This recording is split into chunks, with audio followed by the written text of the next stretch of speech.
Welcome to OTB Boxing Class 101. New students, hit that sub button. Old students, hit that like button. We got Fight Week, Jose Benavidez, and Danny Swift Garcia, might I add. Fight film up at OTB Boxing Class 101. Exclusive, extensive fight breakdown for y'all, PBC approved. So definitely want y'all to go check that out.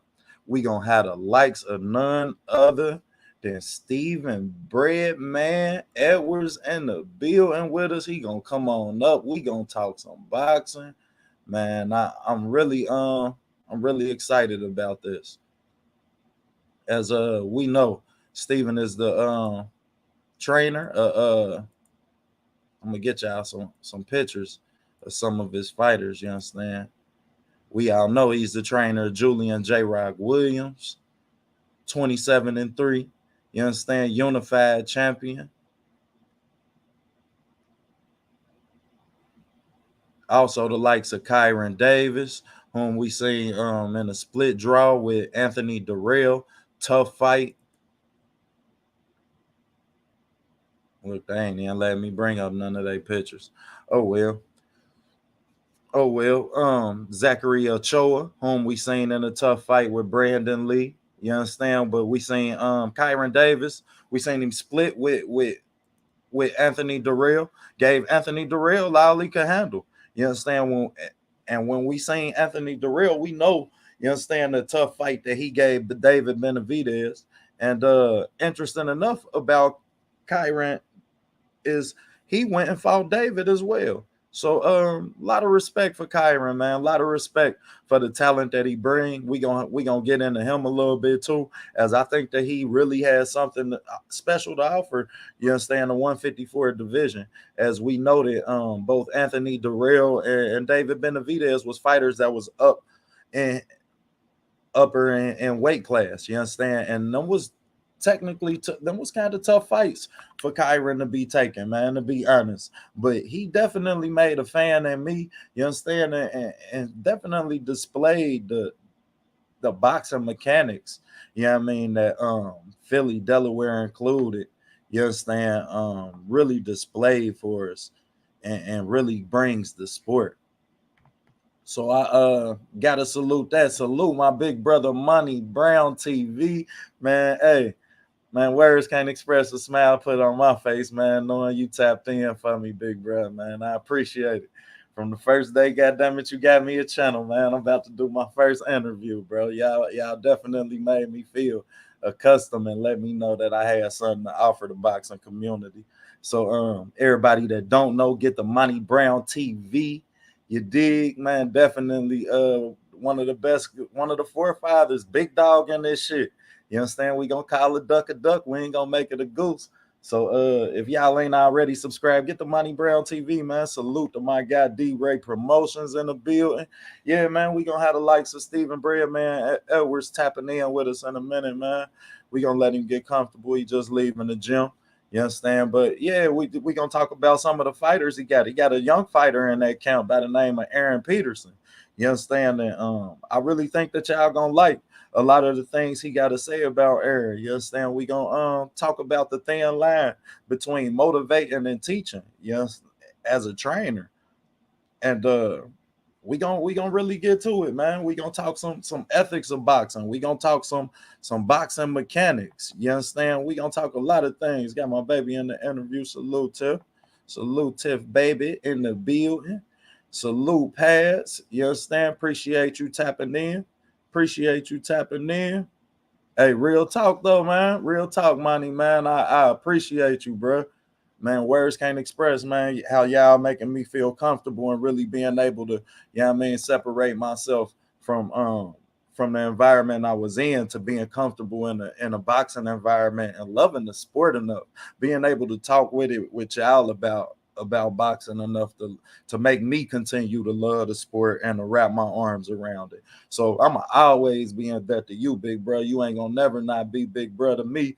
We could disagree till we blue in the face. You could scold me on every topic, goddamn it, we have, but you gonna always be big bro. You gonna always be instrumental to OTB, man. Know that. Know that. Got my guy Paz in the building. You understand? Also, got some news to break for y'all. You understand? Brought to us by L Dub. Glad to say I want everybody who love this sport get to the zone tonight. They got a free card on, man. That's gonna be featuring the likes of Jesse Gonzalez, it looked like, man, in the main event. And then you're gonna have Emmanuel Flores in a co-main. So the zone got free boxing on for y'all tonight, man. Go check that out. We gonna see what type of talent they got coming up. But but yeah, we gonna get in some of the rich tradition in boxing that Philly possess. You understand? And it being the city of Philadelphia. We know about Larry Holmes and you understand, we everybody know about Cool Boy Steph and Joe Frazier. You understand? But we gonna talk a little bit about Larry Holmes, and we gonna talk a little bit about some of the talent that slept through the cracks. That we gonna give them some flowers, man. We gonna give them some flowers today, because we always want to salute everybody that's a part of boxing, man. We salute journeyman, anybody who lace up them gloves, y'all. We salute. And on that note, we gonna have a moment of silence right now for my guy Miracle Amise, who lost his life to the sport this week. And sad enough to say, rest in peace, Patrick Day as well, who shared the ring with the likes of a Kyron Davis. And we gonna talk to BreadMan and see if I don't believe he was his trainer for that fight. You understand? But we gonna see what Bread think about, you understand, Patrick Day, and if he ever had eyes on Patrick Day, y'all, because Patrick Day was a bright talent. You understand? But right now we gonna have a moment of silence for my guy Miracle Amise, who lost his life to this sport. So on that note,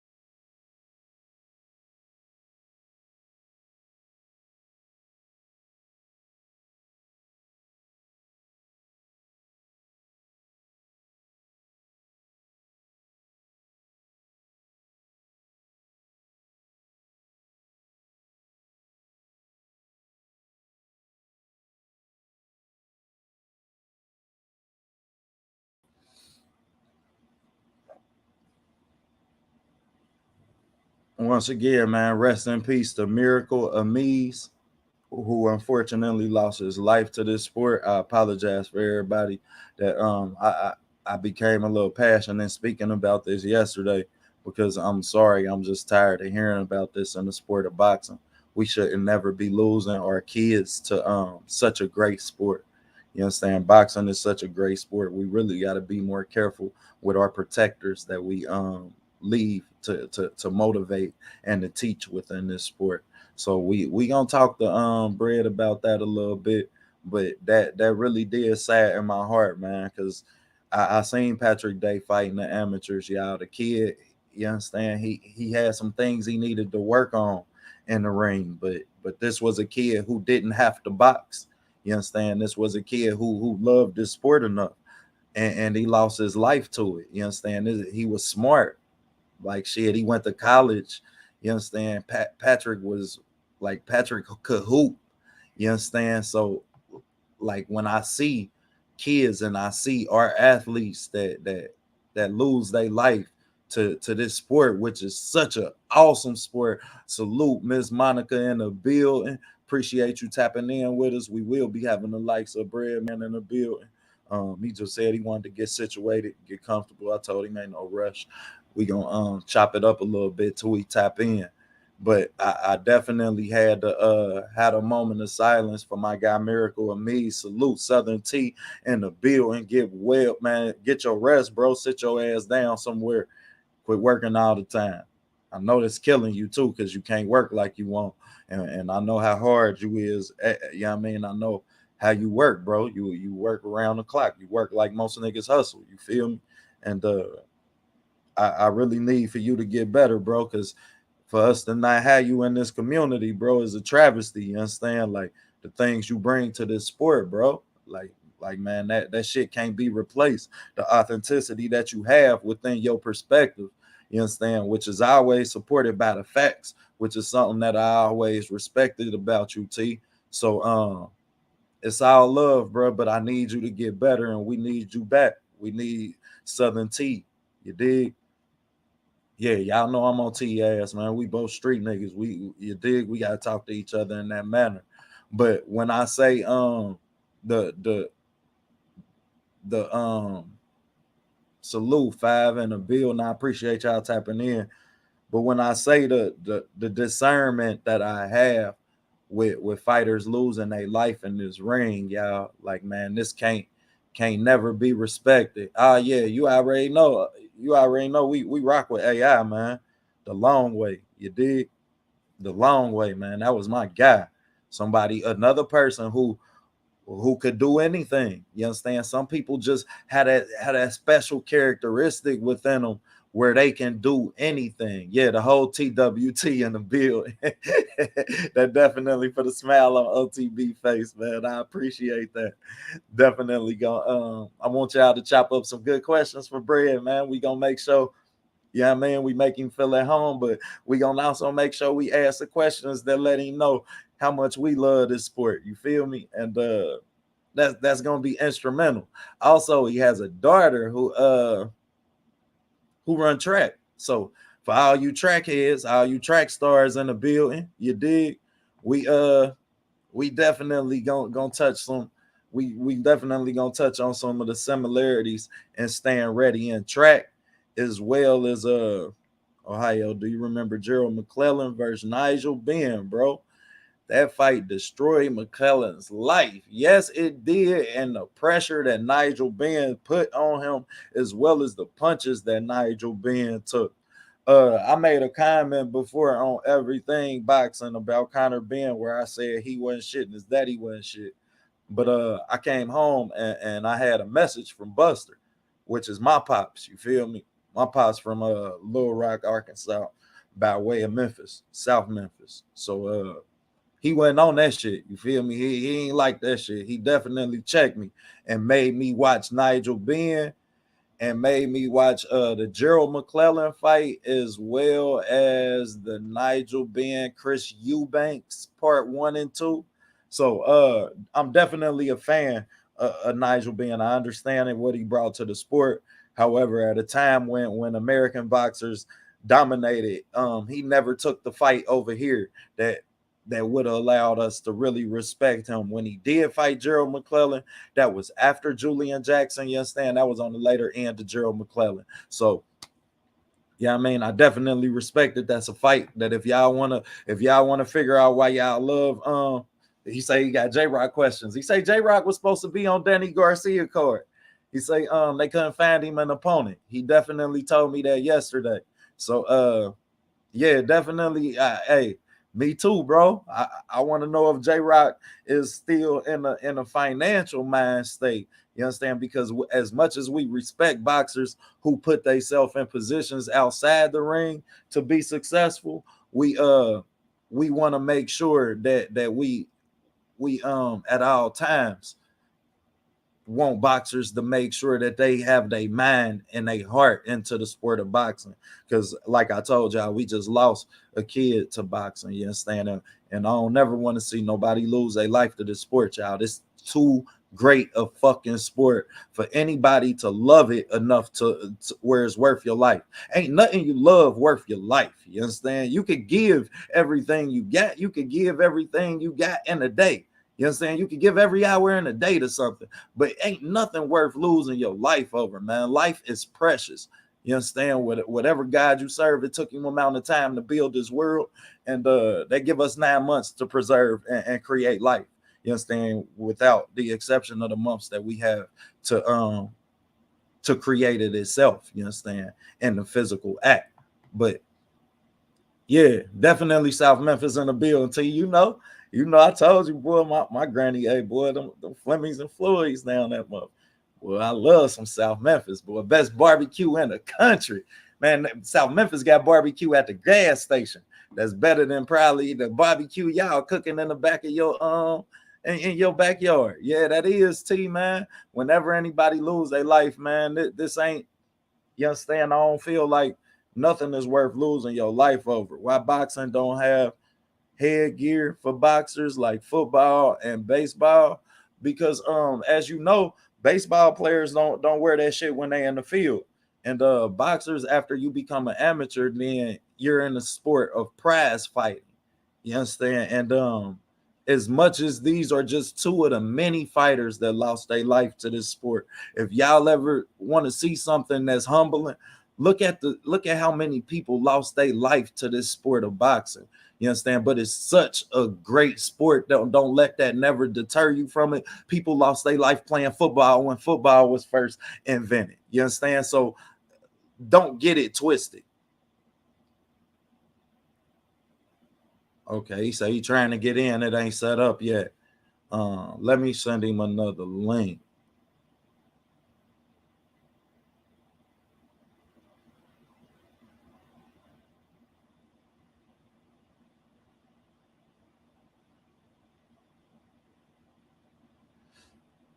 Yeah, let me send him another link so we could get Bread in here, man.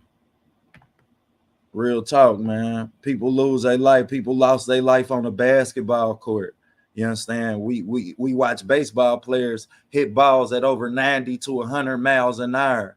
Yeah, people lose their life at that too. You understand? Unfortunately, people done lost their life on the baseball field. However, when we are in this sport and we in this sport to protect the integrity of this sport, then we can't never not hold somebody accountable when we have life taken. You understand? And that's something that I'ma always be strong on. I'll always be big and I'll always be stern when it come to that. Let me get him this link sent, y'all.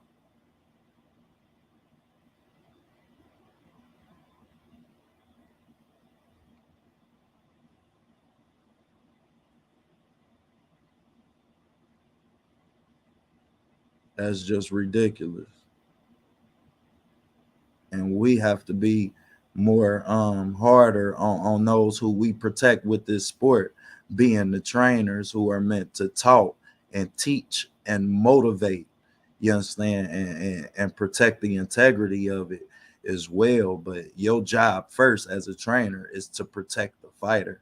And if we got kids who losing their life, then it's fighters that's not being protected.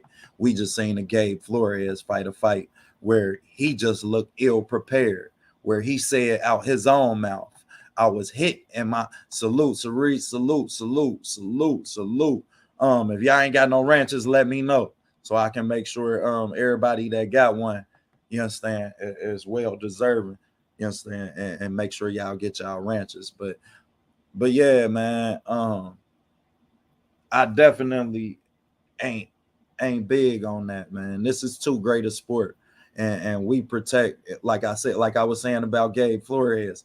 When he say that he got hit and his plan went out the window, I have a problem with the trainer. I have a problem with the trainer as a father, and I have a problem with the trainer as a trainer because you didn't prepare him.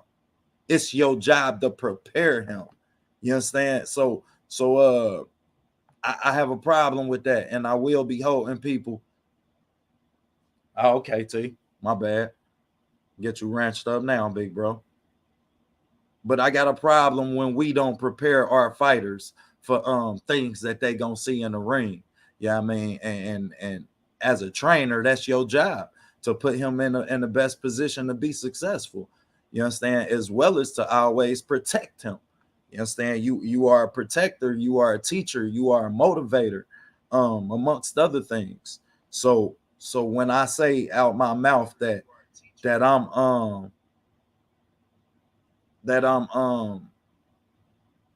I have an ill sense of discernment when it comes to that. You know what I mean? Like, oh shit, my bad, money. I just undid it.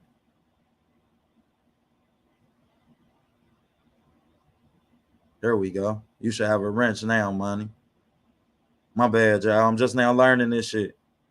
I just went and gave money all these props, then I accidentally put him in timeout. Niggas ain't shit.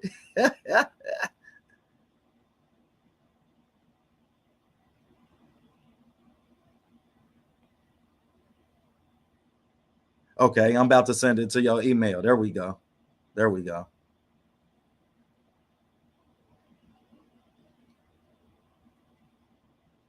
So it wouldn't let him tap in through IG. And shout out to Money too, because he been told me, goddamn it, hit the IG. You understand? So if y'all don't know, facts between 1890, 18. Ooh, talk that shit, Monica. Talk that shit now. Talk that shit now. About 11 deaths per year. You understand? That's alarming. That's beyond alarming. That is borderline scary for us to still call this a sport. You understand? For us to still love this sport so much. That just speaks volumes to us as Americans, and how barbaric our mentality is. You understand? Like that's deep. That's deep, y'all. Yeah, let me get this emails. Let me get him this shit sent to his email. Okay.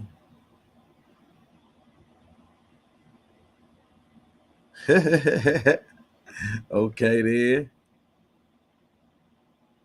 It must be nice. Boy, I can't wait till everything say goddamn it OTB they got something to do with me, boy.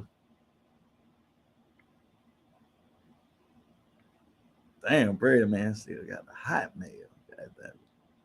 Motherfucker ain't seen a hot mail in 20 years. We gotta get you a Gmail, big bruh.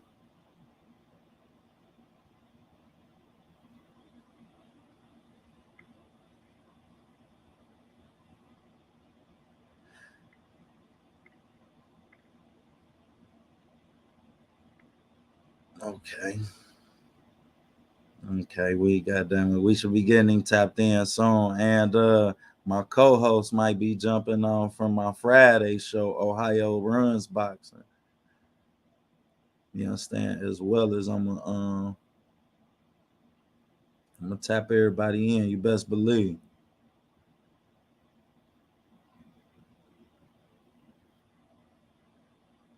And my guy tapped in. There you go. Now, let me get to this. I apologize about this too, man. I usually, it's my first one. Be patient with me. Be patient with me. It's gonna be worth it once we get him tapped in, y'all. Trust me. Gonna learn something.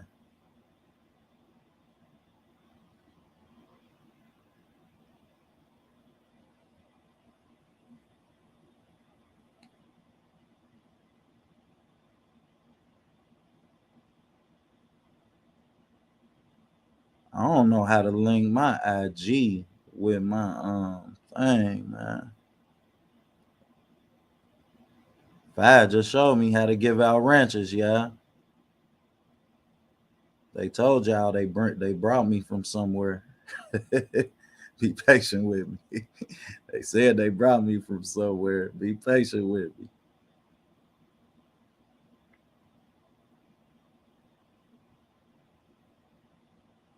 Okay. Okay, we got it sent now. All right, but yeah, man, back to what I was saying, man.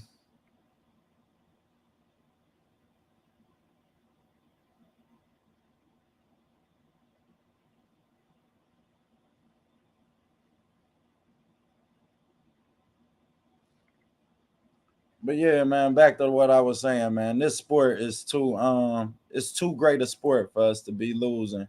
You know what I mean? Actual lives. You understand? to this sport. So I appreciate that. Yeah, we definitely gonna have a class. Just so y'all know too, man. I got some exclusive content coming up, man, where I'm about to break down the best fighters in these certain styles. Like I got a video where we talk about fighters who fight in the pocket, fighters ranging everywhere from Pernell Whitaker to Chavez to, you understand, to y'all best, y'all greatest, y'all GOAT, Floyd Mayweather, you understand, is a part of that video. I got some Zab clips in that video. I got some Cool Boy Steph in that video. You understand? So we definitely gon' we definitely got some lectures coming. You understand, about the art of boxing, and then we got a show with me and Upper Echelon that we gonna do called Advantageous Adversaries. You understand, for everybody who like, you understand, to see debates on all different levels. Man, we gonna talk more than about boxing. You understand? And then I got some other film coming too. I forgot, man. I got some baseball breakdowns. You understand, where I break down the different release points for curveballs and breaking balls, and try and get y'all to help love that sport as well, because baseball is definitely our pastime. Don't y'all never get it twisted. It's a Negro league for a reason, but man, y'all welcome none other than Stephen "BreadMan" Edwards himself, checking in from Philadelphia, man. As y'all know, you understand, we always give our flowers to the boxers. I mean, to the teachers of this sport, Bread. You understand? We support the mechanics that you teach this sport with. Yeah, I mean, we really appreciate what you give this sport. And I've had everybody in this chat go back and watch my favorite performance about which one of your fighters, which was J Rock against Jared Swift Hurd, man. And I gotta salute you on the game plan for that performance, man. You having him ready. But I appreciate you being here. How you feeling today, champ? I'm good. Thanks for having me. Hold on, I can't hear you. Let me unmute you. Make sure you ain't on mute. You ain't on mute, are you? Can you hear me? I can't hear you. Yeah, do y'all hear him? Make sure your thing ain't on mute. Hold up. Might be muted. Y'all hearing? Hear me? Could y'all hear him?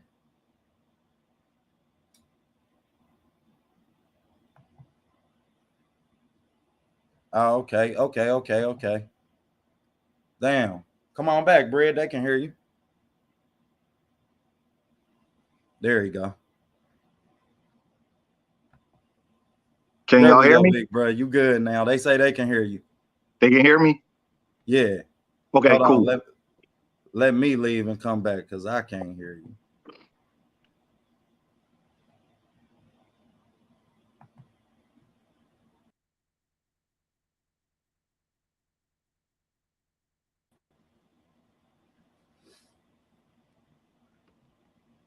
Okay. We tapped in. I How you can't hear feeling you, today, but champ? can you hear me?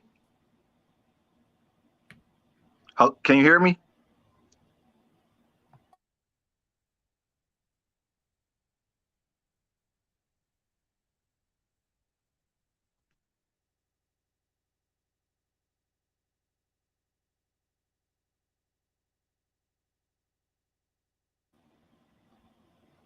I can't hear you.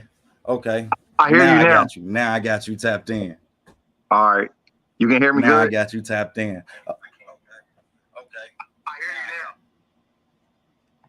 now. Okay, talk to him a little bit. Tell us about, man. Say that one more time. Say that one more time.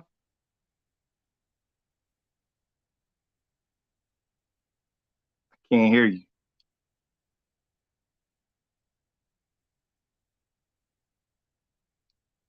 Say that one more time.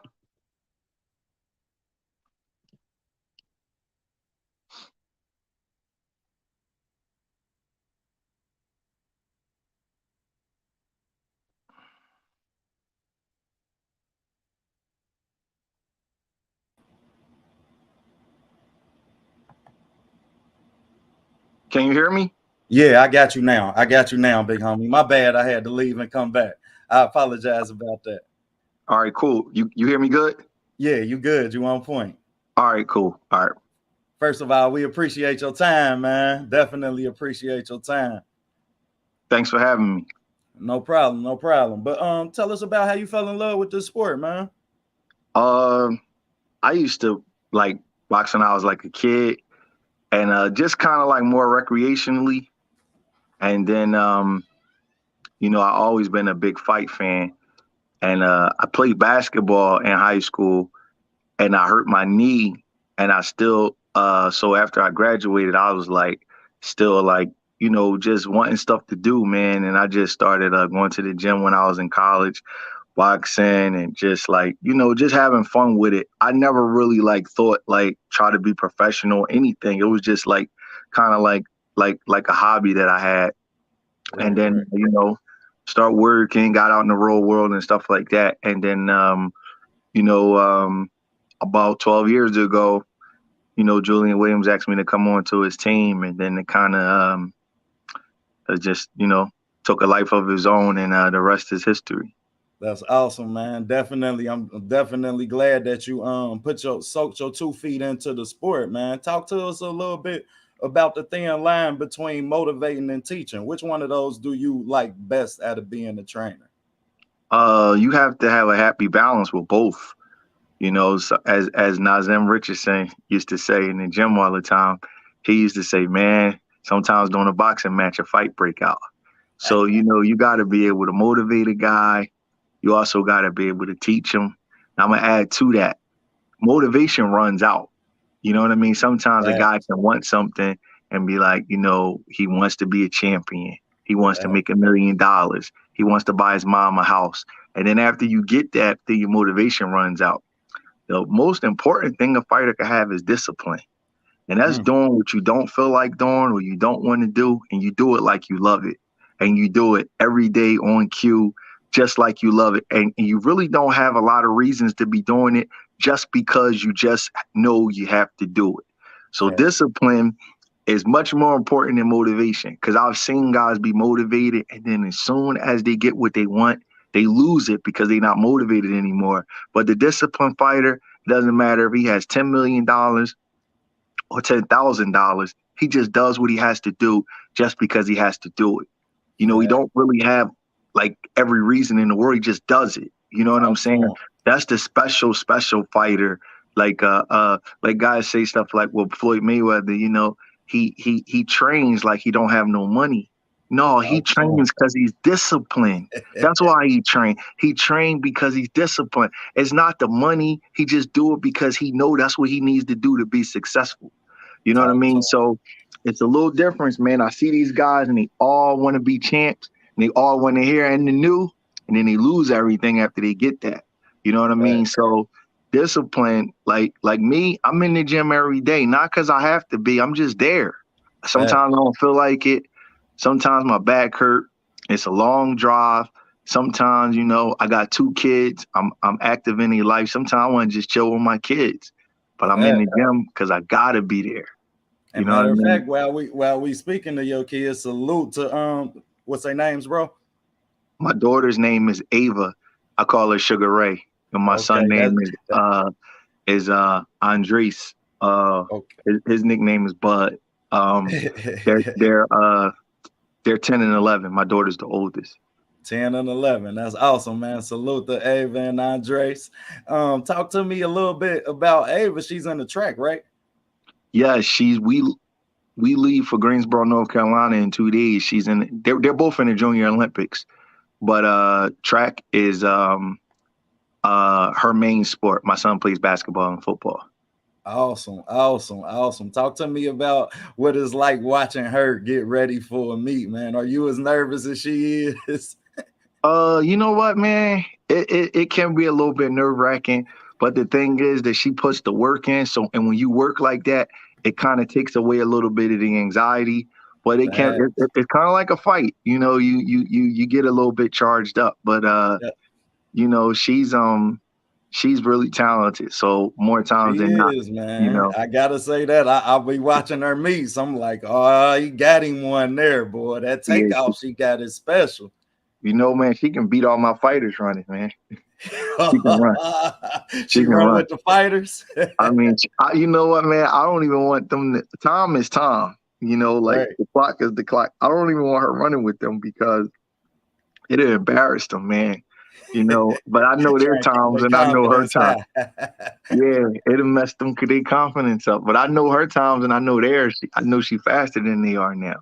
That's You know, awesome, man. Talk to me a little bit about the time that you have to put into being a parent and having a kid into track, because a lot of people don't know exactly how much time you have to put into that sport, and how money consuming it is, how financially yeah, consuming it the is. sport It's a, is. it's a big it's a big financial responsibility, man. You know what I mean? But when it's your kids, it's like, you know, you do what you gotta Exactly. do.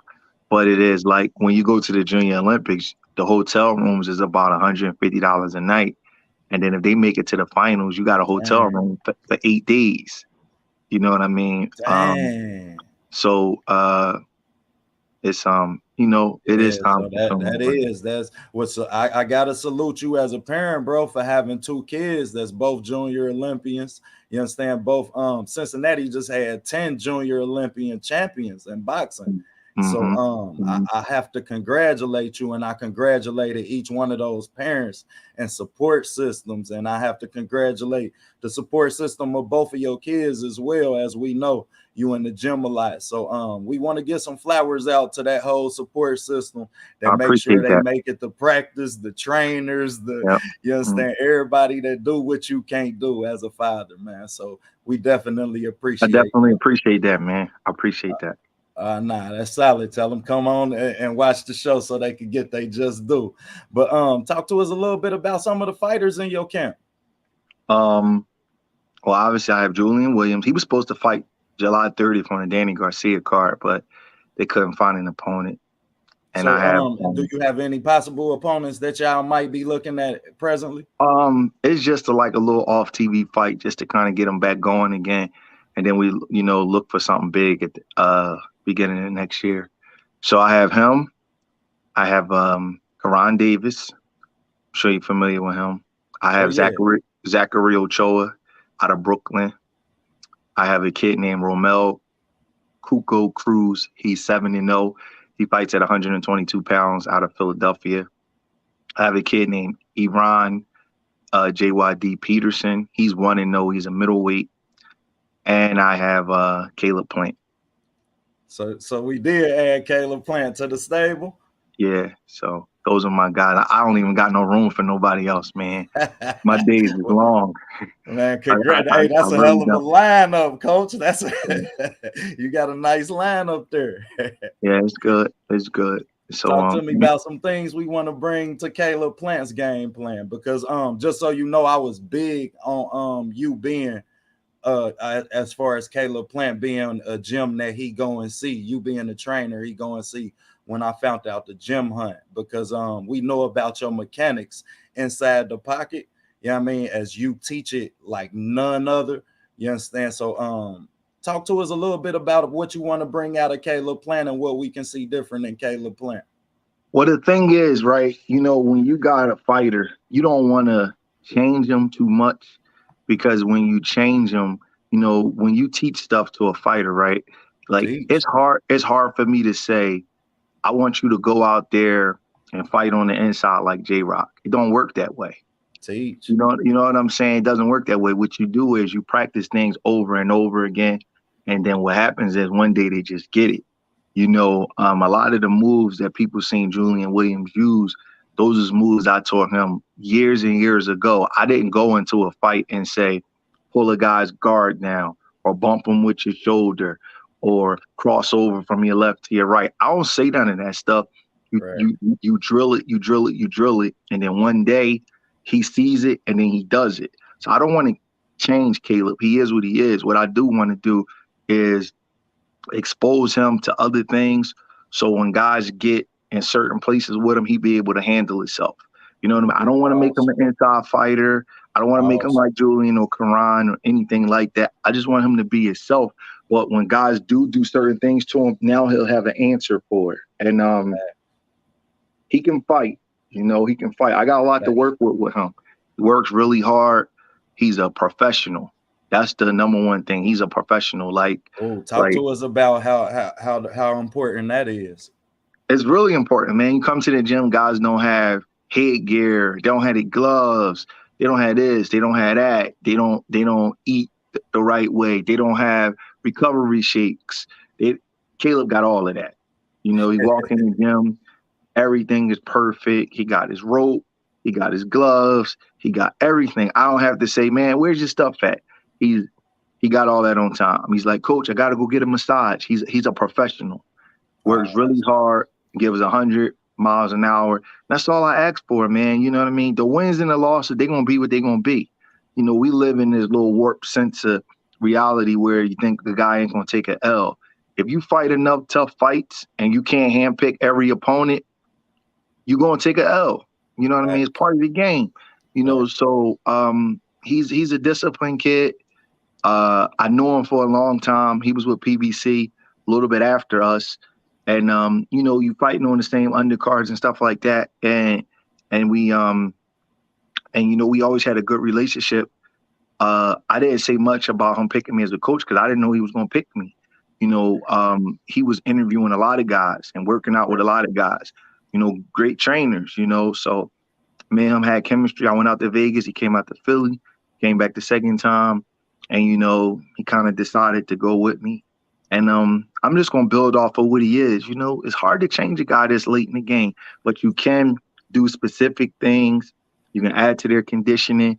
You can add to their mental state. You can put them through different things, and you could just show them solutions to different problems. There's little things that guys was doing to him that they're not going to be able to do to him no more. You know what I mean? 'Cause he's money when he's boxing, and everybody, you know, they can't outbox him, so they try to bully him. So now we got little things for that when they try to, you know, him and Julian actually kind of fight similar. You know what I mean? Yeah, two similar styles. They got similar styles. So some of the things that I had to tweak with Julian when guys couldn't outbox him, I'll do it. You know, I can do it with Caleb. But he's a pleasure to work with, and you know, we'll see where it goes. He's fighting Anthony Durrell in October, so that should be a good fight, and then we go on from there. That's awesome. That's awesome, man. As you know, I'm from Ohio. In case you didn't know, bro, I'm from Cincinnati, Ohio. So, talk to us a little bit about the rich Philly history and just the what Philadelphia brings to boxing. You know what, man? It's funny because me and Julian used to argue about this. And he used to I want to do a camp this place and do a camp that place. And I say, Jewel, all those places is overrated. You could do a full camp right here in Philly and get all the sparring that you want. And if we need to bring anybody in, we could bring them in from DC, the DMV area, Jersey, or up there in New York or North Jersey. We don't have to be going to Vegas and going to this place and going to that place to go to camp. It's overrated. Cincinnati, y'all got a great fight city. You might not like what I'm about to say. You sound good, man. Keep it 100, Brad. No city in the country, in the history of boxing, have produced more top-class fighters and world champions than Philly. It's not even close. Like the DMV got a lot of champions, but that's 3 states. We just one city. You know, I think Philadelphia's had close to 40 world champions. So many contenders, man. It's ridiculous. So many good fighters come from the same place. We don't go more than 5 years without producing a champion. New York got 3 times more people than we got. We still got more champions than them. It ain't even close. So Caleb came up here. We got some work. And it was good, man. You know, we got a lot of fighters in the city. You got Stephen Fulton. You got Tevin Farmer. You got Jaron Ennis, spectacular fighter. Let's talk a little bit about who you got up there. I'm hearing great things about the kid, Kyron Peterson. Talk to me about his fight style. I hear he's something special in the pocket. He's new. You know what I mean? So he's kind of I'm not going to say green, but he's a little bit inexperienced, but Right. he's strong as an ox. He's a southpaw. He's very, very big for middleweight. He can fight, but I need some time with him. You know what I mean? Facts, facts. He don't have the amateur background that Julian and Kyron have, so he spars them a lot, and they learn a lot from him. I mean, he learns a lot from them, but his conditioning and his fitness level, it's the highest I've ever had in any fighter. He Wow, can that's he saying can a lot. he can outrun and outwork anybody I've ever had. He's an animal. He used to That's be a football player. So we got to get his skills and his boxing IQ and stuff to catch up um with his fitness is. Because as far as fitness is concerned, he's the most in shape kid I've ever had. That's awesome. That's awesome, man. Definitely want y'all to be on the lookout for Ryan Peterson. Talk to us a little bit about Kyron Davis, man. I'm big on Kyron Davis. I was really impressed, and as well as this, your second time preparing for Anthony Durrell, correct? Yes. I thought Karan won that first fight. Me too, bro. I I thought really that did. when I went, I'm gonna tell you something funny. When we was there, we was in a bubble, so nobody, was no crowd there. Everybody was like whispering under their breath, like, "Y'all won that fight, man. That was fucked up what they did." Right. And then when I got home and watched it, when the announcers, they was like making it seem like, Like it Karan was was hands losing. down. Yeah. They was making it seem like he was losing, like the announcement on TV. But if you was there, everybody was like knew he had won that fight. You know Facts. what I mean? Yeah. Uh but he's doing well. Karan's had some tough breaks, man. He don't get no favors done as far as his matchmaking is concerned. He gets Facts. some tough Because fights, both of them man. fights was upper in weight, right? Yeah, he's really a middleweight, man. He's had to take some tough behind fights, man. I was hoping he could fight Derenchenko on the July 30th card, but I guess their side turned it down. I'm just looking for him for a big fight at 160, man. The kid can fight. He got a lot of talent. He got a lot of heart. He knows his way around the ring. He just don't get no favors as far as his matchmaking is concerned, man. But he's a dog. Karan got real heart. A lot of dudes act like they got heart. That David Benavidez fight, that's the first time as a professional trainer I ever had to stop a fight. And I only stopped that fight because Karan had 2 weeks to train, because I knew he wouldn't get a second win. That's the only reason why I stopped that fight, because he was coming back to the corner like, man, I'm all right. He don't punch like that. You know what I mean? That's what he was saying. I only stopped it because I said to myself, it's not even worth, like, because he didn't want to get a stoppage on his record. And I was like, man, it's not even really worth going 3 more Right. rounds with a killer like this and he get hurt just not to have a stoppage on his record. But I only Facts. did it because we had 2 weeks notice. If Karan would have had a full camp, we'd have rocked. He's a hard man, man. That was, He's a hard and kid. now that you say that fight, y'all took that fight on 2 weeks' notice. 2 weeks notice, man. Man, that definitely inflames the product that you gave us. But talk to us about how hard it is to stop a fight as a It's trainer. very hard, man. Especially when you got a fighter that you know in your heart don't want that fight to be stopped. That's hard, man. It's the hardest thing I've ever had to done because I didn't want to do it. And I was looking at his body language and I was like, shit, man. You know, and sometimes a punch don't have to hurt you, but it can affect you and it can wear you Facts. down. Talk And about I it. felt like that those body punches was wearing him down, even though he was saying they weren't hurting him. I didn't want him to get to the point where he was just a vegetable. You know what I mean? And then you fall and you That's hit the your fear, head. right? You know what I mean? Because he was getting a little fatigued. And fatigue knockouts are the worst because when guys fall, they can't brace themselves. Mm, And I got a good preach, relationship with Karan's parents. I've been preach. training him for a long time, ever since he, made his pro debut. So, me and his relationship is just like me and Julian's relationship. So I didn't want to watch him get hurt, so that's why I did it. David Benavidez is a hell of a fighter. You know Facts. what I mean? You don't want to fight him on 2 weeks notice. So I just decided to stop the fight. But I was proud of Karan, man. We walked into the jungle that night. Hey, sure did, man. The other fighter you got, Cruz. What? Talk to us a little bit about his style. What he gonna bring? What Oh division? What he man, brings to the sport? man, you got to see this kid, man. He's fantastic. I just can't get him a break, man. He's 7-0, and I'm just trying to get him like rolling as far as like 4 or 5 fights in 1 year. He fights at 122, strong, best puncher I ever had. He can fight, you know, Mm. um, just a good all around fighter, man. Good all around fighter. He puts a lot of pressure on you. Strong as an ox, but he know what he doing. He can go.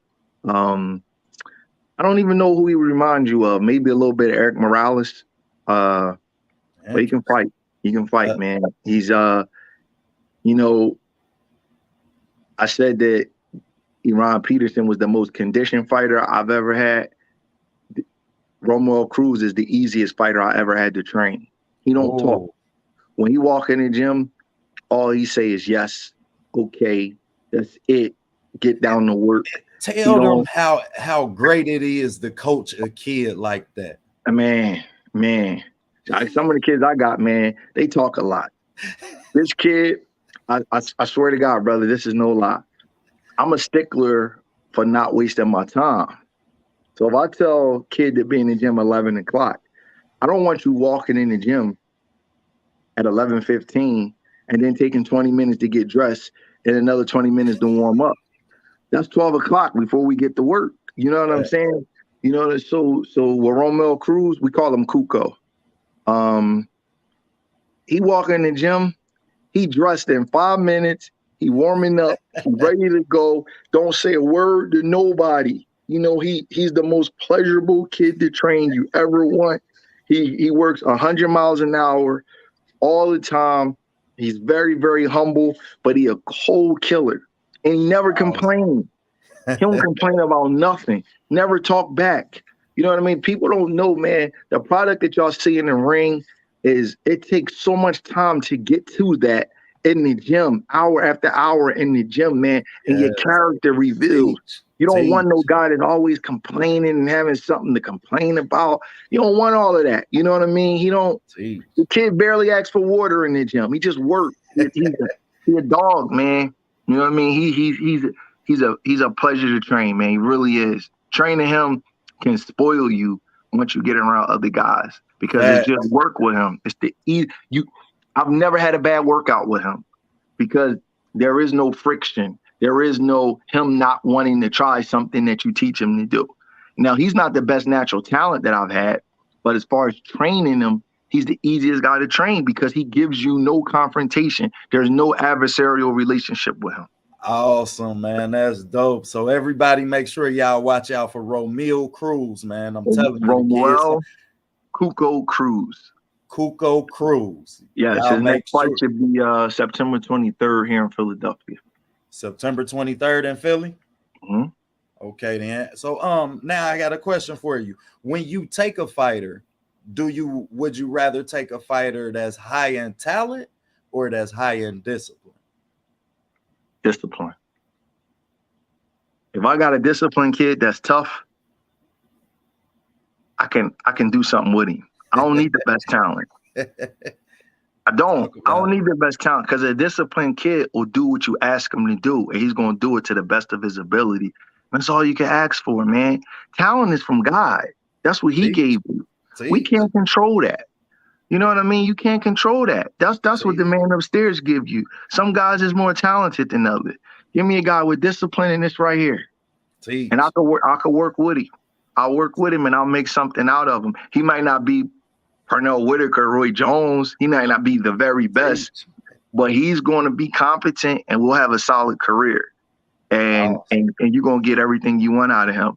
Talented guy with no discipline or no heart ain't gonna get you nowhere, man. Oh, you know what he gonna do? He gonna break your heart because you're gonna see the upside in him and the potential in him, but you ain't never gonna get it. Oh, teach. That was deep. Just dropped y'all a jewel. Salute my man, knockout in a bill. Okay, then. Next question. Fight styles.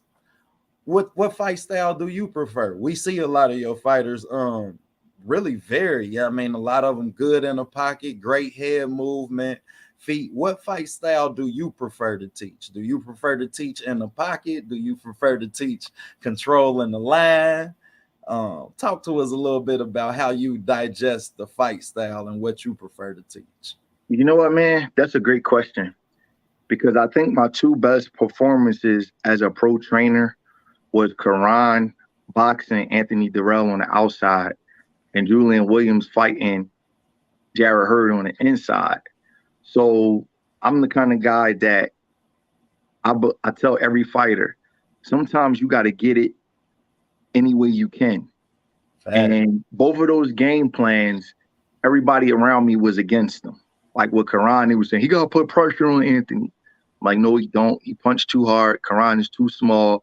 We're not fighting him like that.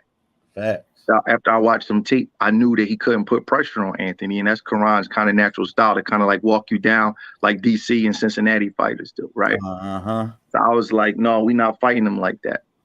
And then with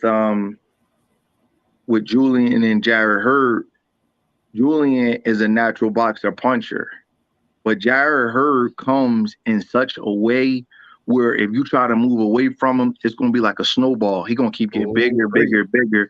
He'll run you out the ring like he kind of like did Lara. Even though that was a great fight, by the end of that fight, Lara was like he was just exhausted. He was because exhausted. Even Tony's a hell of a boxer, Tony Harrison, but he was trying to move. Once Jarrett gets smoking, he'll run you out the ring. So I told Julian, I said, look, man, just believe what I'm telling you. We ain't running from him. Even though he come like that, Jarrett got real long arms, right? Uh-huh. So a guy with real long arms, when he punching, it's hard for him to bring his arms back in place because he got those long arms. So I said that we stay on the inside of it. Once we catch and counter, our punches will beat his arms back to defense. And it's like the gun in the room theory. Sometimes people run away from the gun. Sometimes you got to go to it and take it out of his hand. And even though it was a risky game plan, I just didn't think Julian could beat him moving away from him. And I didn't want him to get stopped late. So we worked on wrestling. We worked on grappling. We worked on fighting on the inside. We got mean. We got nasty. And we just said, that's how we just going to fight him. You know, you might take your lumps. He took his lumps. It was a brutal fight. But I said, your hands is faster than his. You got better punch technique than he do. Fact. You actually probably a more skilled fighter than he is. Fact. And the last thing that we did was we went to his body. I feel like if a truck trying to run you over, you got to flatten the tires. And it was, like I said, it was a risky game plan. Everybody thought we was going to box and move. And we was going to go inside a little bit later in the fight. But what happened is Julian knocked him down and the war broke out. You know, after he knocked him down in the second round. And we just stayed there. We was just comfortable with it. So when you ask me the style, I don't really care about his style. You know what I mean? Like, I'm really adaptable. Like, Romero Cruz is like more of a pressure fighter. Kyron is like more of a fast-handed kid to try to walk you down. Caleb and Julian are more like classic boxers with the jab, straight right hand. So to me, it don't matter to me. I could coach any style. The kid Ron Peterson talking about is a tall southpaw. You know, Zachary Ochoa probably got a little bit of everything. It just depends on the style. I'm really adaptable.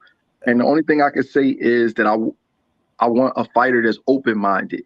Because the two best performances I came up with was styles that nobody thought we could win with. Nobody thought Kyron could outbox Durrell from the outside. And nobody thought Julian could stand in the pocket and fight Jarrett Hurd. So it was two styles that nobody thought I could win with. So I don't really care about a style. I just care that the kid is adaptable, you know, especially Kyron. Julian gives more resistance than Kyron does. When we fought Durrell, Kyron said, whatever you tell me to do, I'm just going to do. And if it don't work, then it's just going to be on you. So he was cool, man. He was just like, look, man, whatever you tell me to do. So I noticed that Durrell couldn't really hit a moving target that well. So I'm like, man, we going to fight this guy on the bounce and we going to be in and out. Sort of kind of how like Pacquiao and Sean Porter fight the bigger guys. And we going to see what happens. and we skipped a lot of rope, and he believed in it. And I thought we beat him, man. You know what I mean? I did. I thought Kyron outboxed him. I thought Kyron drove him crazy. And but those was the game plan. So I don't really care about his style. As long as the fighter's open-minded, because sometimes a guy can do some things that you weren't counting on. And sometimes you got to be willing to go a little bit outside the box, man. Because the more you go up in level, the coaches get better, the fighters get better, more people study you. So it's little things that you might be able to tweak, and you just got to be open-minded to it. Teach, man. I knew that because I was such a fan of your work. I definitely I study boxing. Yeah, I mean, I love this sport. So I could tell that I knew both performances where I watched Kyron fight from the outside and J-Rock fight from the inside. And that was part of why I kept saying on my page is like, man, BreadMan would really be a good trainer for Caleb Plant, who just got a few things that he kind of need to fix. We gonna start taking some questions so we could get you out of here from the chat, man, because they definitely done had some pretty good questions for you. We got L Dub Boxing in the building. Y'all salute. Go subscribe to L Dub Boxing. He be on top of all the news. Definitely a good page to be subscribed to. We want to know. He say, ask coach, what can he add to the game plan versus the real that he had for Kyron that he can apply in camp for Plant versus the real? I don't want to get into it too much. You know, but that's a good question, but I really can't get into that. You know what I mean? 'Cause they're gonna fight on October the 15th. So I'd rather not answer that right now. That's what's up. That's what's up, man. Let's see who else we got. I know we got one from somebody from Philly in here. Got Mama Guy from Philly in here. He was asking about one of your side trainers.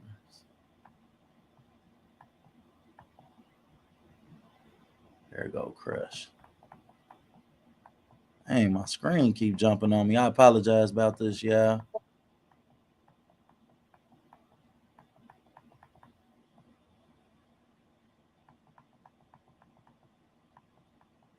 Okay, he wanted to know if your trainer was still Hasis, I believe, or Smelly, say, if that was still your co-trainer, I believe. Smelly? Let me make sure I get the name right. Yeah. Ask him if Hasis is still your co-trainer. I think he's talking about Hasem. Okay, Hasem. Okay. He works with Julian Williams. Yes. That's what's up.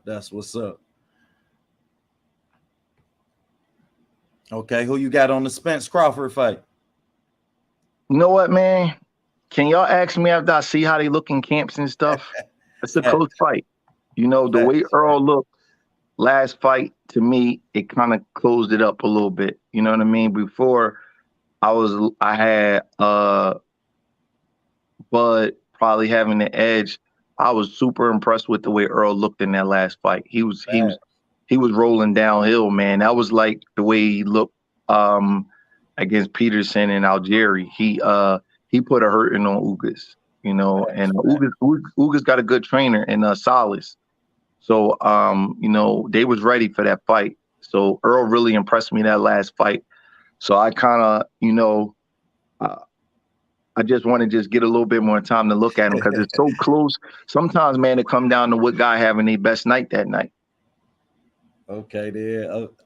Got my guy Ghetto, guys. He want to know what's your pound for pound list. You know, man, that's a good question because sometimes the pound for pound list, it be guys on there that's really not there no more, but they there because of reputation. And, you know, instead of actually who are the best fighters. If everybody was the same size, who would beat who and who would beat the most people? That's what it really come down to. You know what I mean? So, and resume does matter because who you fight matters, but sometimes we just have guys on there too long. So off the top of my head, if I leave somebody out, y'all guys gotta give me a break, man. I had a long day. Facts, The man. top of my We only gonna take a few more and we gonna get you up out of here, no, Bread, man. no, it's Yeah, cool, but I just don't want to miss a name. So I would say Terrence Crawford, Monster Enow, Usyk, Canelo. That's 4, right? yeah. Shakur Stevenson. Get the 5 slack. That's 5. I would say Beaterbev. Mm.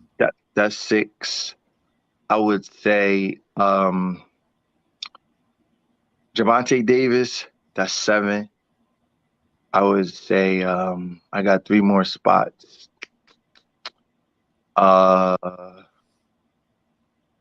Male? Charlo? Could be. I said Javante. Yes. So I got Bam Rodriguez. See, people Nice. will probably say he's too young, but he really wanted to. If you look at him, you know you're looking at somebody special. He's ready. You know what I'm saying? Wait, Earl Spence. I'm tripping. Facts.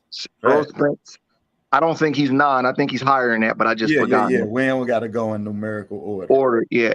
And believe it or not, this guy's not a champion, but he's one of the best fighters in the world. Jaron Ennis. Let's talk about it. Talk to me a little bit about how special Boots can be.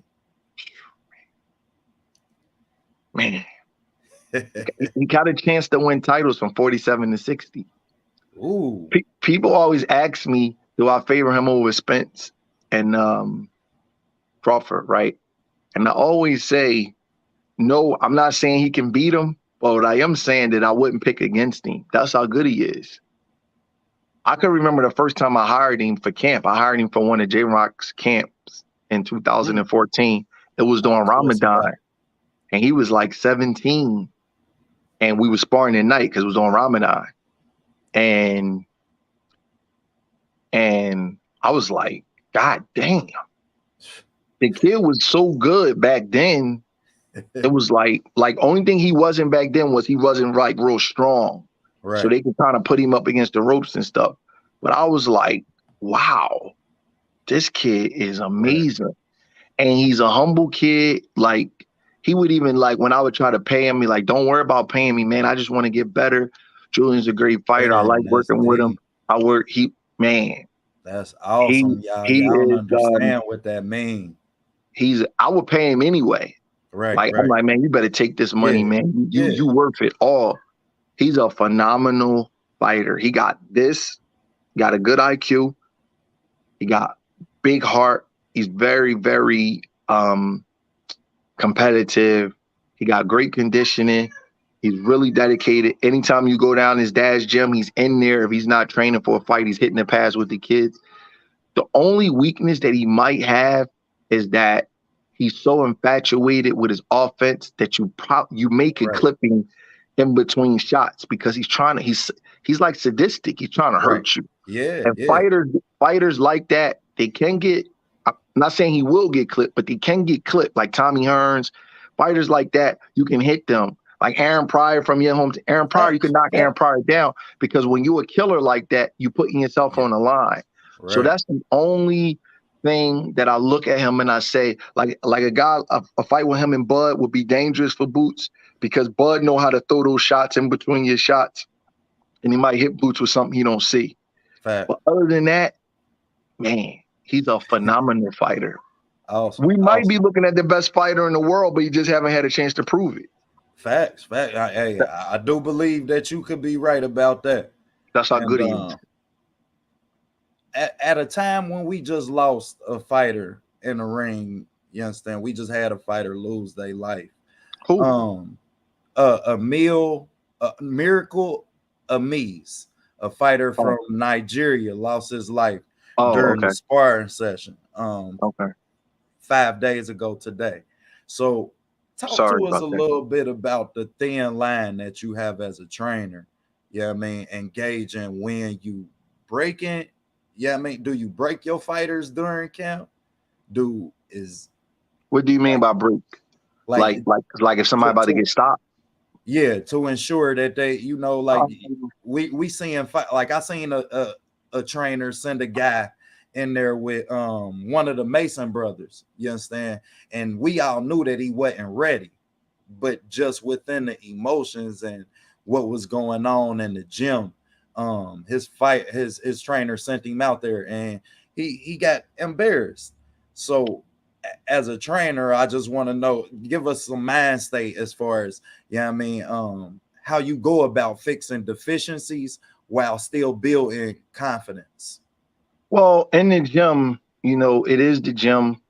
They do spar. They spar hard. It's competitive. You are hitting guys.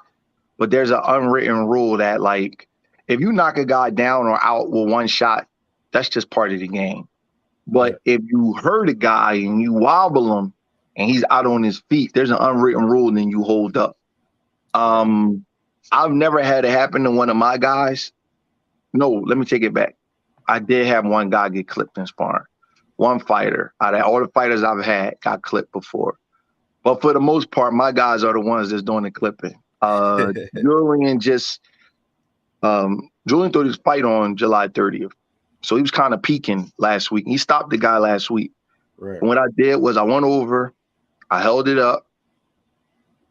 It was about 1:30 left in the round. I let the kid rest for that whole round. He came back out for the next round, and he just went back to work. Out of the guys I've had, Julian's probably knocked out the most in the gym. He's a very crisp, sharp puncher. So he usually knocks out about 2 people per camp. But when you do that, you just pull up. Just pull up. Be like, yo, that's it. Or and then you kind of get a guy a break, you let him continue. My guys personally, it's like I said, like when they box each other, it gets rough, but it's never got to that point. But you got to know what you got. Sometimes trainers, they get brave with the punches that the fighters is taking. And if a guy is a little bit over his head a little bit, like for example, I'll let them box my 122 pounder, but I'll tell them all, your punches got to be 50%. Right. You got to pull off of them. You should be able to be sharp enough to control him. And if you can't, then that's just too bad. You can't dig in with shots with him. He's too small. Now if there's another coach, I might not just let him work because I can't control his fighter. Right. So you just got to just know what you're doing in the ring. I've never had a guy, the times that the guy got clipped, it was one shot. He got hit on the temple. He lost his equilibrium.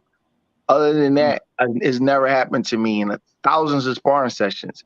You just got to know what you're doing, man. You got to go by your instincts. You can't be cocky or brave with punches that another kid is taking. And it's okay for your kid to get his butt kicked in sparring. You can't beat everybody up, but you don't want to get him hurt. You know what I mean? You just got to just know what you're doing. Some of these guys just be too brave. And you know what the problem is, brother? They always pulling out these phones. That's the problem. I see coaches, man, they always pulling out their phones, right? But you know what's funny? You can look on my page. You never see that on my page. Facts. You know why, man? You know why? Because these coaches, they pull out their phones, right? But anybody who know better know this. Your fighter don't get the better of it all the time. All you doing is showing a glimpse of the work that they get the better of. Your fighter don't get the better of it all the time. So what's the point? Facts. You know what I mean? So when you're dealing with these phones, you're dealing with social media, then you're dealing with the ego. Then you're dealing with things that you don't really need to be dealing with in boxing. I don't even like certain people at my sparring sessions because when they come, it's not sparring no more. It's fighting. So our sparring is rough. They hitting each other. We ain't holding up and all that kind of stuff. But you just got to just know how to work, and if your guy is in there with a guy that's a little too much for him, you got to be able to pull it. Like I pulled sparring sessions before. Like some of my guys are experienced, some of them is not. I've said, yo, let's cut this. Guy can get mad at me. I say, look, if you don't like it, go get another trainer. It's not my job to get you hurt. One day, Kyron was having a good day on one of my other fighters. And I said, oh, that's it. He got mad. I said, that's it. Kyron hurt you. Kyron, world-class dude, man. He's 91-9 as an amateur. You can't do nothing with him right now in over 10 rounds. He'll hurt you. Fact. And Kyron was just having one of them days where he was feeling himself and he was landing his shots. And I said, that's it. So you just got to know when to, know when to hold them and know when to fold them, man. Guys just getting their guys hurt like that all the time. Like I said, one shot, you can't control that. But if your guy's getting beat down, you can control that. Right. Facts. Also got a touchdown. I just want to know, man, how's your investments doing? How your real estate investments going, bro? Everything's going good, man. I'm doing a flip right now in Phoenix. I got a couple of buildings. I just did a 3-unit building. I was actually looking at something today, man. I try to do one thing a year, but I got a couple of good flips over there in Phoenix. I got somebody that's doing some stuff for me over there, and I'm looking for stuff over here too, but it's a little bit time consuming. So right now, I'm just looking to add one more thing to my portfolio for this year. That's it. Nothing crazy. And that's about it. Salute. That question was by G5_Gabe. Y'all gone over there, man. He asked that question earlier. But Okay. talk to us a little bit about is that something that you push your fighters to do, because we see the success that Julian J. Rock Williams have outside the ring. Yeah, I mean, is that something that you You know what, man? I'm gonna tell you something. And a lot of people might not, they're gonna be shocked by my answer, man. I kind of wish that I would have kept that from Julian until like later in his career. Because, hungry? yup, because now he'll need boxing. Right. You know what I'm saying? And it takes away from your hunger, man. So Julian, the person, Right. I'm glad that I did it for the human being, but just strictly boxing, Right. I probably, if I could do it all over again, I probably would have just put his money in like an escrow and just let it just sit there Just for let like it pile up. let it pile up. And then when he get in his 30s and stuff, and then start messing around with the real estate, like, look, this is what you're going to transition to after your career is over, man. I hate to say it, but I probably wish that I would have did it. Obviously, I didn't know now. I didn't know then what I know now. Right. But when a fighter don't need boxing no more, it takes away little things, man. From And I'm glad that I was able to help him as a man. I'm glad that I'm able to help him as a human being and provide for his family after boxing. Right. But I should have did it a little bit different, but I didn't know it at the time. Because I a didn't know that motivated it would J take away. Rock is I say a motivated J Rock can beat anybody at 154. Like, it is no. Well, he's moving up. He's moving up to 160 now. Is he? Yeah, he's gonna move up. We're getting a little older, make the weight a little bit easier, man. Sometimes making that weight for so long, it take a little bit away from you. That's But awesome. I think about that sometimes, man, and I say, damn, man, I wish I should have waited a little bit to get him involved in that stuff, man. That's awesome, man. You're a world-class coach, Stephen BreadMan Edwards. We appreciate you. We appreciate your time, man. I hope that you come back and chop it up with us. You definitely fans, man. You got a lot of fans in OTB boxing class and all my subscribers.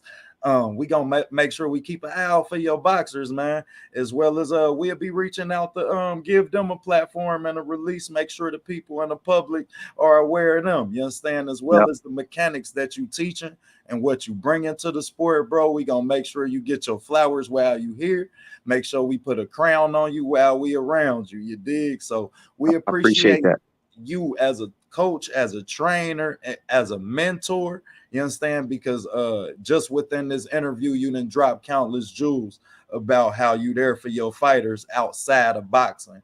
You understand? So we can appreciate what you give to the sport, bro. We appreciate having you, and we salute you. I appreciate that, man. Thanks for having me.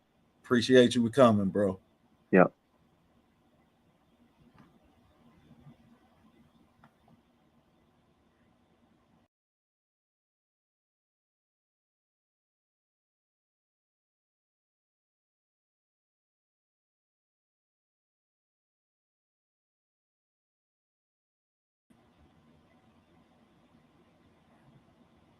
Salute to everybody that came through. I appreciate y'all so much. Any questions I didn't get to, I deeply apologize, man. This was my first interview. So we blessed that Stephen BreadMan Edwards took his time to come and sit down with us, drop a couple jewels. Um, Let us know that J Rock, I think the most intriguing part of that to me, y'all, might have been J Rock moving to 160. You understand? Thank you. I appreciate that, baby. I appreciate that, sugar. Thanks, L Dub. I appreciate that, bro. You understand? The flowers from y'all, man, them always the best flowers, as I tell y'all, because they come out of our garden. Ain't no flowers like no flowers that come out your own garden. So, man, I appreciate it. But I think that the jewel out of that might have been J Rock moving to 160, y'all. If we could get a motivated J Rock at 160, yeah, I mean, we know about how them guys at 160 running from each other. And we know J Rock ain't gonna duck no smoke. So if you watching this today, you understand, J Rock, just know shit, we think that is fights for you at 160 that you definitely can win, bro. It's fights up there for you that we know you can win. We know you can win. Thanks, y'all. I appreciate that, man. Hey, that was clutch, man. That was clutch, man. Really got to drop some jewels for y'all as far as boxing go, as far as ethics of boxing. You understand? And being able to teach and motivate and fighters being disciplined. You understand? It's plenty of jewels in there. There go my future co-host in the building, Upper Echelon Sports Bar and Grill. If y'all don't know now, you know. Man, get over the Upper Echelon, man. That's another film guy. Everybody that love these film breakdowns that I do, you understand? Yeah, it's gonna be Big Smoke at 160. That love these film breakdowns that I do. Get the Upper Echelon Sports Bar Grill and tap in, man, because his are just as extensive. You understand? You talking about a bright boxing mind. Like, man, when I say it's some people that I just love to talk boxing with, you understand? And that's one of them people. So I know you're gonna appreciate the content, man. Also a TWT member, but shit, man, all of that's neither here nor there. Y'all know our content fire. So damn. Fire, you better not have cashed out me, man. My battery dead. I gotta look later. Fire, you better reject that cash out, bro. Keep that, man. Keep that. Keep that, bro. Get your stuff back right now. Otherwise, I'm sending it back, my brother. I don't want no, man. You tapped in. That was enough for me, man. That was a great interview, man. I really enjoyed doing that interview for y'all. I really enjoyed what some of the jewels that he dropped. I encourage y'all to go back and listen to some of the ways that he say he prepared and some of the ways that he talk about fighters being disciplined. You understand? Y'all know we just had 10 champions. You understand? 10 champions in Cincinnati. So if we can keep them champions humble and disciplined, yeah, I mean, our sport is in a great place.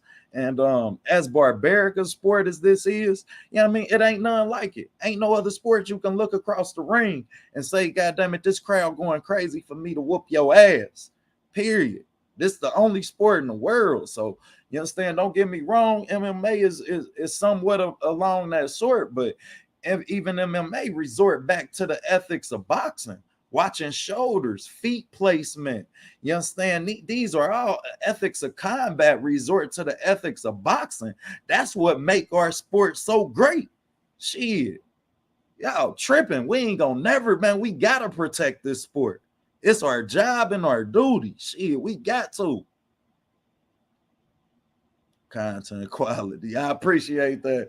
I appreciate that. Just Do. If y'all don't know, get over to Just Do Boxing as well as Sis Quee and Ash. Get to their Q&A. I'm telling y'all, it's fire. And I got some breakdowns coming with the ladies, man. I'm gonna let the ladies do a breakdown for y'all because I think that y'all underestimate their boxing mind. I ain't even gonna hold you. You understand? These girls talk boxing with the likes of us. So shit, y'all better know what type of boxing minds they present and what type of content they gonna present as well. So as well as y'all supported, you understand, us today, we expect your support on all of these platforms, man, because we are definitely working. You did. Appreciate that, man. Ain't nothing like the flowers that come from our own, y'all. Ain't nothing like the flowers that come from our own, man. But we got a lot more fire content coming for y'all, man. We got a lot of exclusive things. Like I say, man, me and Upper Echelon, we gonna do something with y'all where we debate on a lot of topics just within sports. You understand? Not just along the boxing or world, you know, and bring you some different perspectives, man, and get some of these other stories out in the forefront so we can start to address these. Shout outs to my brother Five this morning addressing women, yeah, I mean, not having the same pay when we looking at a Bob Arum and also the likes of a Al Heyman and the likes of a Eddie Hearn, who all promoted women's boxing, you understand, way before Jake Paul, who it took him to make them girls millionaires. It took him to get them girls that stage of Madison Square Garden so that they could put their sport in the light that it deserves to be. So on the morning when I hear G5 Gabe, if y'all don't know, get the G5 _ Gabe, man. He got a great show this morning on women's, on the WNBA not making as much as the men. You understand? And that's ridiculous when the women are I argue anybody to say that the women are a much better show. They give us a better show. If you like fundamental basketball, shit, you're not gonna get it from the NBA. Them niggas missing layups. They can't quit going between their legs. Just a lot of you don't see nobody get on the block. Post moves in the NBA are unheard of. Fuck you mean? Like, name me one player that's good on the block in the NBA in today's game. If you 6'7" to 6'10", they're shifting your position to be a swing forward. You understand? So as everybody transition and get ready for everything boxing, yeah, I mean, I gotta definitely encourage y'all to let's put this on the forefront, man. As y'all know, I'm from Cincinnati, Ohio. We got the likes of Kelsey Mitchell, you understand, who went to the same high school I went to. I also had the likes of a D Davis that was a Houston comic. You understand? We're invested in our girls here. You understand? Yes, Quee. Yes, sis. Yes, sis. Real defense. Bend your knees, slide your feet, beat her to the spot. Real basketball, y'all. You don't even see men even get down in the defensive position. You understand? Now defense is unheard of in the NBA. Why the fuck y'all think they scoring 130 points a night? This is ridiculous. Like, you understand? So I definitely encourage y'all to get to that morning show, man, and let's put this on the front for it. On the front line. You understand that, as I brought up in G5s, I believe that if we do a market sharing with the WNBA, then we wouldn't be having this conversation where every time you see a NBA sign, you see WNBA, then we wouldn't be having this conversation. You understand? If every time if you only offer them girls your stage for the McDonald's All-American, you can't really say March Madness because the girls play on Saturday and the boys play on Sunday night. So I beg to question anybody, when do we offer them our stage? Like, really, when the stage can benefit them, we don't offer them our stage. So I'd be interested in a shared marketing plan. You understand that the WNBA would come up with? It's ridiculous for them girls to have to go overseas in their off season to support themselves. That is ridiculous. So everybody who criticizing Brittany Griner for getting caught with that weed over there, understand that Candace Parker go over to Russia and play basketball in the off season because they don't make enough fucking money. But the only difference in us and the NBA is the fact that you have a women's before the title of this company, and that encouraged them to make 150% more than me. Like, come on, y'all. We have to be better. We got to be better, man. And it won't happen unless we demand it. So, you understand? Just like I'm going to be hard on on these trainers who allow these kids to go in here and lose their life. You understand? Candace left her oils. That's wrong, man. Don't talk about Candace, boy. I'm funny about Candace, man. That was my crush, man. What can handle the ball with the left hand and the right hand? Goddamn it, shoot inside, outside, play for the great Pat Summitt. Rest in peace, Pat Summitt. Shout out to all the Tennessee Volunteers. You dig? They come to Cincinnati and recruit a lot of our girls. You understand? This year, I want y'all to watch out for Chance. I'm gonna let y'all know, but I know she at Baylor this year. You understand? She went to play for Muffy McGraw. So we have our share, man. And it's ridiculous. I feel like it won't change until we make this change and we make the world realize that this is a problem, man. Them girls put the same thing into this game that the men put. You understand? However, we provide their platform to be in the summertime. Who the fuck is watching basketball in the summer?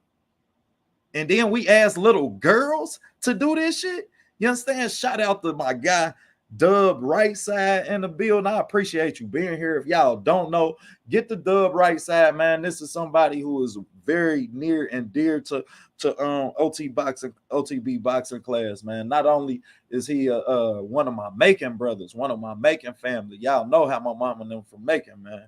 So but his perspective is so genuine. You understand? For him to be one of the nicest guys I think I've ever met when it comes to boxing, man, he is a ruthless motherfucker, boy. I'm telling you, man. Some of his perspectives just ruthless, unless it's concerning Devin Haney. Ohio, did you hear about Brittany Griner, bro? Apparently the U.S. are going to get her back by giving 2 Russian prisoners, as they should. As they should. It is their responsibility to negotiate for the rights of Brittany Griner as a human being back from that country. And not only that, y'all influence that shit. Mr. I don't want to be a part of the war, but we gonna send our money to help the motherfuckers that y'all fighting. What would you expect the ops to do? They gonna snatch your bitch. If they can't find you, we taking her. Fuck you mean? Now don't get it twisted. Yeah, I mean, we come from the same. This is the art of war. And as much as they want it to be a matter of where salute to my guy Bruce, Gas, Jazz, and more. Best weed on YouTube, first off. Second off, man, one of the most genuine personalities that you'll come across, you understand, and knowledgeable when it comes to jazz and boxing. So for everybody, I have a lot of viewers that watch a lot of casual fans that watch I watch my analytics. A lot of y'all in between the ages of 40 and 53. Get the Bruce Jazz boxing and more, man.